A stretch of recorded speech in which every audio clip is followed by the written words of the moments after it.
Que faut-il faire aujourd'hui? Un voyage dans l'Égypte ancienne, un détour par le Moyen-Âge ou un voyage dans un futur lointain? Si nous disposions d'une machine à remonter le temps qui fonctionne, répondre à cette question serait plus qu'un simple jeu d'esprit passionnant. En théorie, il est même possible de voyager dans le futur grâce à ce que l'on appelle la dilatation du temps. C'est du moins ce que dit la théorie de la relativité d'Albert Einstein. Cependant, le fait qu'une personne puisse aussi aller dans le passé est massivement remis en question dans les rangs des experts. Aussi passionnante que soit la science du voyage dans le temps, n'oublions pas une chose, ces aperçus du futur ou du passé ne sont encore que de la fiction. En effet, personne n'a encore réussi à percer la trame du temps et à faire de ce vieux rêve de l'humanité une réalité. Où l'ont-ils fait ? En fait, certains incidents mystérieux ont déjà eu lieu, que certains considèrent comme une preuve indéniable de l'existence du voyage dans le temps. Dans la vidéo d'aujourd'hui, nous vous montrons le contexte de ces événements presque incroyables. Avant de commencer, n'oubliez pas de laisser un pouce bleu et d'activer la cloche de notification pour être tenu au courant de nos prochaines vidéos.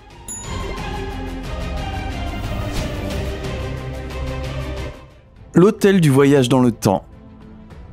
En octobre 1979, le moment est enfin venu.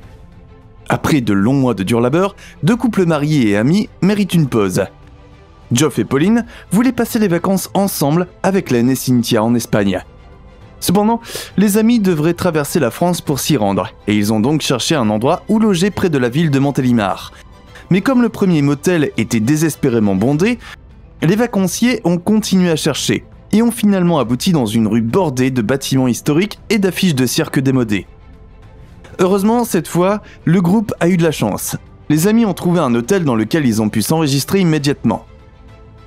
Le fait que la propriété n'ait pas d'ascenseur ou de téléphone est étrange, mais c'est probablement dû au style démodé de l'hôtel. Les chambres semblaient également étrangement désuètes. Les portes n'avaient pas de serrure mais des boulons. Les salles de bain étaient également désuètes et les draps étaient en colicot, un tissu bon marché qui n'avait pas été utilisé comme linge de lit depuis des décennies. Malgré ces circonstances étranges, les deux couples ont passé la nuit à l'hôtel. Alors qu'ils se dirigeaient vers le petit déjeuner le lendemain matin, trois autres personnes sont entrées dans le logement, qui ne pouvaient pas être plus étranges. La femme qui a franchi la porte portait une robe démodée. Les uniformes des policiers étaient démodés depuis plus de 70 ans. Les amis ont été d'autant plus satisfaits quand est venu le moment de payer la chambre. Le prix était presque ridiculement bas. Après que le groupe ait poursuivi ses vacances et passé 2 semaines de détente en Espagne, il était temps de rentrer. Et cette fois encore, le couple voulait faire une halte dans cet hôtel étrange mais agréablement bon marché. Et il l'aurait probablement fait, si le bâtiment avait encore été là. Bien que les amis se soient retrouvés dans la même rue avec les vieilles maisons et les publicités pour le cirque, il n'y avait aucune trace de l'hôtel.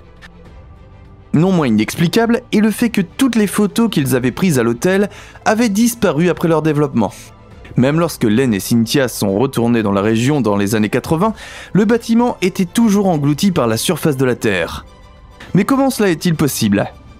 Ceux qui pensent que cette histoire ne peut être expliquée par nos moyens conventionnels sont convaincus que les couples ont été témoins d'un saut dans le temps. En d'autres termes, l'hôtel a brièvement voyagé dans le futur pour revenir ensuite à son époque. Mais même ce cas s'accompagne de quelques grandes questions. Pourquoi les employés de l'hôtel n'ont-ils pas été surpris par les vêtements modernes des clients ? Et pourquoi ont-ils accepté de l'argent liquide moderne ? Avez-vous une théorie ? N'hésitez pas à nous en faire part dans les commentaires ci-dessous. Conduire vers le futur. Lorsque les deux amis Charlie et Elsie roulent le long de la route 167 le 20 octobre 1969, ils sont stupéfaits. À côté d'eux se trouve une voiture de collection tombée en désuétude, mais en parfait état de marche, avec une plaque d'immatriculation de 1940. Au début, on aurait pu croire qu'il s'agissait du véhicule d'un collectionneur passionné qui se rendait à une exposition de voitures. Mais en y regardant de plus près, on s'aperçoit que le supposé amateur de voitures anciennes est en fait une jeune femme et un petit enfant, également habillés dans des vêtements des années 40. La confusion initiale a rapidement fait place à une grande inquiétude. Il semblait que la conductrice en larmes était à bout de force. Elsie a immédiatement demandé par la fenêtre baissée si la femme avait besoin d'aide, ce à quoi elle a répondu par l'affirmative d'un bref hochement de tête. Les deux amis se sont arrêtés pour se ranger sur le bord de la route. Mais lorsqu'ils se sont retournés, il n'y avait aucun signe de la vieille voiture. Quelques instants plus tard, un autre véhicule s'arrêta en grinçant. Le conducteur en est immédiatement sorti et a demandé aux copains perplexes s'ils savaient ce qui venait de se passer, car la voiture classique qui le précédait venait de s'évanouir dans la nature. Les hommes ont passé l'heure suivante à chercher la voiture disparue, mais ils ne l'ont pas retrouvée. Pensez-vous que la mystérieuse femme a réellement voyagé dans le temps et est retournée dans le passé ? Avertissement d'invasion extraterrestre. En octobre 2017, des policiers de l'État américain du Wyoming ont pris connaissance de la présence d'un homme qui prétendait venir du futur. Il s'est présenté sous le nom de Brian Johnson et a déclaré qu'il avait pour mission de sauver le monde. Il viendrait de l'année 2048 et aurait été envoyé ici par des extraterrestres pour avertir les habitants de l'imminence d'une race extraterrestre maléfique qui menaçait d'anéantir l'humanité. Cependant, il s'est avéré qu'il avait voyagé trop loin dans le passé. Il était censé voyager en 2018, mais sa machine a fait une erreur de calcul et l'a envoyé trop loin dans le passé. Son cas est intéressant, car la police a remarqué qu'il agissait bizarrement et sentait l'alcool. Il a justifié cela en disant que les extraterrestres lui avaient donné de l'alcool pour qu'il puisse survivre au voyage dans le passé. Mais c'était évidemment un peu trop tiré par les cheveux pour être crédible. Finalement, les agents l'ont pris en charge et l'ont placé dans une cellule de détention jusqu'à ce qu'il soit sobre. Voyage dans le temps et l'espace par un soldat espagnol. Cette affaire concerne un soldat espagnol nommé Gil Pérez, qui est apparu sur la Plaza Mayor de Mexico en octobre 1593. Il est apparu visiblement confus et a déclaré qu'il connaissait le gouverneur de Manille, ajoutant qu'il avait été assassiné le 25 octobre 1593. Cependant, la police lui a dit que la date actuelle était le 24. Ils l'ont alors arrêté pour désertion et sorcellerie. Environ 2 mois plus tard, un navire est arrivé de Manille, informant les habitants que le gouverneur avait effectivement été assassiné le 25 octobre. L'un des hommes du navire a également déclaré à la police qu'il avait vu le soldat, Gil Pérez, à Manille le 23 octobre. Bien que cela ait pu être possible s'il était déjà à Mexico le 24. En fin de compte, le soldat a été libéré de prison. Est-il possible que cet homme ait d'une manière ou d'une autre voyagé accidentellement dans le temps ? Victor Goddard. C'est en 1935 que le Britannique Victor Goddard s'envole à nouveau dans les airs. Parti d'Édimbourg, le commandant de la Royal Air Force se dirige vers sa base d'Andover, en Angleterre. Agissant sur une intuition soudaine, Victor décide ce jour-là de modifier légèrement son itinéraire prévu et de passer par un aérodrome abandonné à Drême.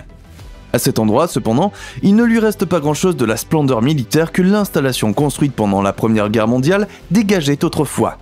L'agitation avait depuis longtemps laissé place à des hangars à moitié détruits et envahis par des plantes. Mais alors, venu de nulle part, l'inexplicable s'est produit.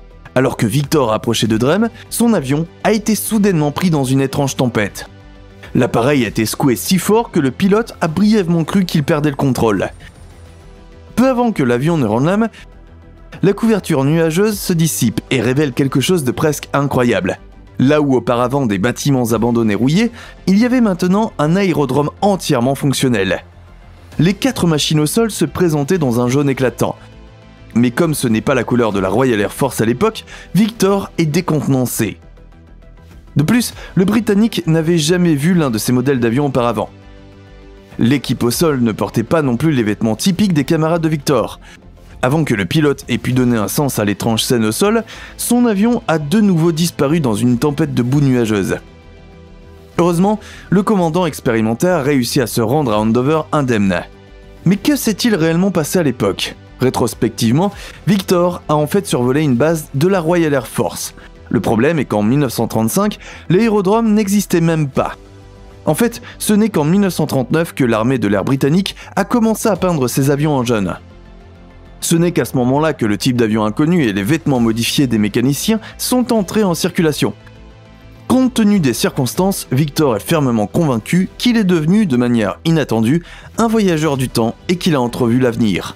Cependant, le Britannique est tombé dans l'oreille d'un sourd dans les rangs de ses camarades. Beaucoup pensent que le pilote a inventé cette histoire pour attirer l'attention. Une musique mystérieuse. Il y a quelques années, le médecin péruvien Raúl Ríos Centeno a rencontré ce qui était probablement le patient le plus mystérieux de toute sa carrière. Lorsque la femme s'est rendue au cabinet à Lima, elle était dans un état terrible. Le nerf complètement à bout, elle ne pouvait plus bouger la moitié de son corps. D'un point de vue médical, cette hémiplégie n'avait aucun sens. La tomographie par ordinateur montrait que la patiente était physiquement en parfait état. Intrigué par ce cas mystérieux, Centeno a été encore plus étonné lorsque la femme a commencé à raconter son histoire bizarre. Peu de temps avant sa mystérieuse maladie, la patiente avait fait du camping avec des amis. En détail, le camping était situé près du plateau de Marcahuasi. Avec ses formations aux formes inhabituelles, rappelant les visages d'humains et d'animaux, la mystérieuse chaîne de montagnes est vénérée depuis d'innombrables siècles. Un soir, les amis ont soudain entendu de la musique. Afin de remonter à la source de la mélodie, le groupe se dirige vers les massifs rocheux, où leurs yeux rencontrent finalement quelque chose d'inexplicable. Une petite cabane en pierre éclairée de l'intérieur. De plus, à l'intérieur de la bâtisse, de mystérieux personnages semblaient danser sauvagement. Prise de curiosité, la future patiente s'est approchée de cette scène irréelle. Chose étrange, plus elle s'approchait de la cabane et de la musique, plus la sensation d'oppression dans sa poitrine augmentait. Cependant, la femme ignore la peur grandissante et se risque à regarder par la porte ouverte. Ce qu'elle vit alors ne pouvait pas être plus étrange. Les habitants de la hutte portaient des vêtements qui n'étaient plus à la mode depuis des siècles. Mais quelque chose a persuadé la femme de mettre le pied dans le bâtiment, pour être rattrapée par l'épaule et tirée en arrière par un ami au dernier moment. À ce moment précis, la patiente a ressenti un élancement douloureux dans son corps, suivi d'un engourdissement important. Depuis lors, la femme est incapable de bouger le côté affecté de son corps. Certains experts en paranormal pensent que la femme était sur le point de voyager dans une autre dimension. Ce qui se serait passé si elle était effectivement entrée dans la cabine est incertain. D'autres chercheurs pensent que le bâtiment est littéralement tombé hors du temps. Outre cette théorie du saut dans le temps, le contexte de cette histoire bizarre est également attribué à des activités extraterrestres. Programme de voyage dans le temps de la CIA. Projet Pegasus. Andrew Basiago prétend lui aussi être un voyageur du temps. Il dit qu'il peut voir à la fois dans le passé et le futur. Tout cela étant rendu possible grâce à un programme de voyage dans le temps de la CIA, connu sous le nom de Projet Pegasus. Le projet a été mené entre 1962 et 1972 et a été conçu pour contacter les anciens présidents, téléporter des personnes sur Mars et même entretenir des relations avec des extraterrestres. Prétendument, bien sûr, hein. Outre l'idée de pouvoir voyager physiquement dans le temps, le projet Pegasus a également permis de créer deux nouvelles technologies. La téléportation et le voyage dans le temps au moyen d'un holographe. Andrew a raconté des histoires folles sur l'époque où il travaillait avec la CIA et a déclaré qu'il avait maintenant pour objectif de devenir président afin de pouvoir déclassifier toutes les informations sur le projet et mettre la technologie à la portée du grand public. Si cela devait se produire, l'histoire serait définitivement changée pour toujours. Mais ce qui est particulièrement effrayant, c'est que si Andrew dit la vérité, nous ne le saurons jamais. Même si le gouvernement était capable de modifier le passé et d'influer sur l'avenir, nous aurions quand même grandi, parfaitement inconscients de ces changements. Andrew Carson. En 2003, Andrew Carson a été arrêté par la Securities and Exchange Commission des États-Unis. Il avait apparemment effectué environ 126 transactions boursières à haut risque et avait réussi à gagner beaucoup d'argent sur chacune de ces transactions. Il a investi un montant initial de seulement $800, mais a réussi à transformer instantanément cet argent en 350 millions de dollars. En conséquence, il a fait une confession de 4 heures à la SEC et a affirmé qu'il était un voyageur du temps venu d'un avenir lointain et qu'il était capable de négocier ses actions avec précision grâce à l'observation des tendances futures du marché. Il affirme qu'en échange d'une petite peine de prison, il divulguerait des détails sur l'emplacement d'Oussama Ben Laden, un homme qui fuyait les États-Unis depuis de nombreuses années. Il prétendait également détenir des informations détaillées sur un remède contre le sida. Ce qui rend le cas d'Andrew super étrange, c'est qu'il a réussi à être temporairement libéré de prison sous caution. Cependant, dès qu'il a été libéré, il a disparu et n'a jamais plus été revu. Très bien les amis, maintenant c'est votre tour. Que pensez-vous des histoires que nous venons de vous présenter ? S'agit-il réellement du résultat d'un voyage dans le temps ou ces incidents peuvent-ils être expliqués différemment ? Nous nous réjouissons déjà de vos commentaires. N'hésitez pas à nous laisser un pouce bleu et à vous abonner pour ne plus jamais manquer une autre vidéo. Merci d'avoir regardé, prenez soin de vous et à la prochaine fois.